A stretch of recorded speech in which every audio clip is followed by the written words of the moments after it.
नमस्कार, मैं अंशुमान गौड़ आज की इस कक्षा में आपका स्वागत करता हूं। हिंदी साहित्य के अंतर्गत सन 1643 अर्थात विक्रम संवत 1700 से सन 1843 अर्थात विक्रम संवत 1900 तक के कालखंड को रीतिकाल कहा जाता है। इसी काल के एक महान और भावप्रवण कवि हैं सेनापति जी। आइए आज हम अध्ययन करेंगे कवि सेनापति के जीवन और उनके साहित्यिक परिचय का तथा साहित्य के क्षेत्र में उनके योगदान और उनके महत्व का। अब हम जानते हैं इनके जीवन परिचय के बारे में। अन्य प्राचीन कवियों की भांति कवि सेनापति जी के जीवन के बारे में भी जानकारी का प्राय अभाव है, किंतु इनके ग्रंथ कवित्त रत्नाकर के आधार पर इतना ही ज्ञात है कि इनका जन्म दीक्षित गोत्रीय ब्राह्मण परिवार में संवत 1616 को हुआ था। ये कान्यकुब्ज ब्राह्मण थे। इनके पिता का नाम गंगाधर तथा इनके दादा का नाम परशुराम दीक्षित था। इनके गुरु हीरामणि दीक्षित थे। इनके एक पद के अनुसार ये बुलंदशहर जिले के अनूप शहर के निवासी माने जाते हैं। कुछ लोगों का मानना है कि सेनापति इनका मूल नाम नहीं है, ये इनकी किसी उपाधि का नाम है।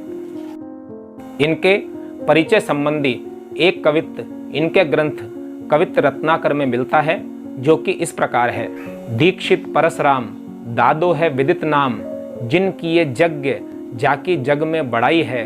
गंगाधर पिता गंगाधर की समान जाको, गंगा तीर वसती अनूप जिन पाई है।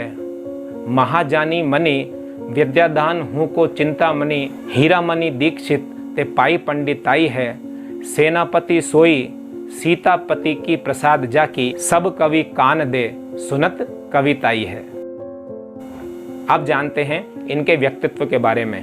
इनके व्यक्तित्व के बारे में इतना कहा जा सकता है कि ये भगवान राम के विशेष भक्त थे, किंतु इन्होंने भगवान शिव और भगवान कृष्ण की भक्ति विषयक काव्य की भी रचना की है, परंतु इनकी रुचि भगवान राम की भक्ति की ओर ही अधिक थी। ये बहुमुखी प्रतिभा के धनी तथा अत्यंत आत्मविश्वासी थे। अब जानेंगे इनकी साहित्यिक विशेषताओं के बारे में। सेनापति जी के काव्य में रीतिकालीन काव्य परंपरा की झलक इनके अधिकांश छंदों में मिलती है। इनका काव्य भक्तिकाल और रीतिकाल के संधि युग का है, इसलिए इनके काव्य में हमें भक्तिकाल और रीतिकाल का सुंदर समन्वय दिखाई देता है। इनके ऋतु वर्णन में प्रकृति का सूक्ष्म निरीक्षण पाया जाता है।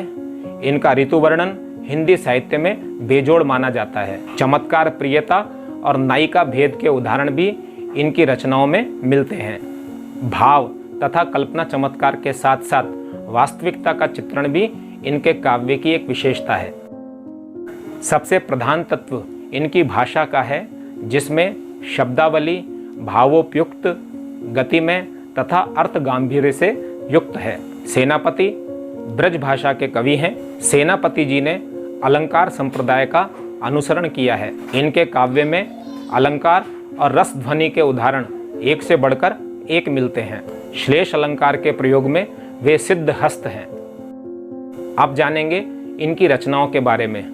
कवि सेनापति जी के द्वारा रचित दो ग्रंथों का उल्लेख मिलता है, कल्पद्रुम तथा कवित्त रत्नाकर।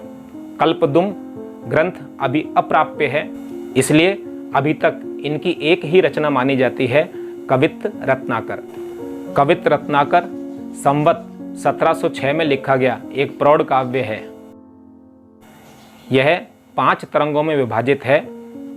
प्रथम तरंग में 97 कवित्त, द्वितीय तरंग में 74 कवित्त, तृतीय तरंग में 62 कवित्त और 8 कुंडलियां तथा चतुर्थ तरंग में 16 और पंचम तरंग में 88 छंद हैं। इस प्रकार इस ग्रंथ में 405 छंद हैं। इनमें अधिकांश श्लेष युक्त छंद हैं, जिनमें श्रृंगार तथा षट ऋतु वर्णन के छंद अति उत्कृष्ट हैं। सेनापति जी की कला हिंदी साहित्य की अमूल्य निधि है। अब हम जानेंगे साहित्य के क्षेत्र में इनके योगदान और इनके महत्व को।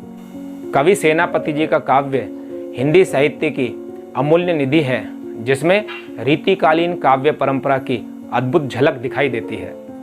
वास्तव में अपनी काव्य विशेषताओं के कारण ही कवि सेनापति रीतिकालीन कवियों में एक सेनापति की भांति अपनी प्रमुख भूमिका और महत्व रखते हैं।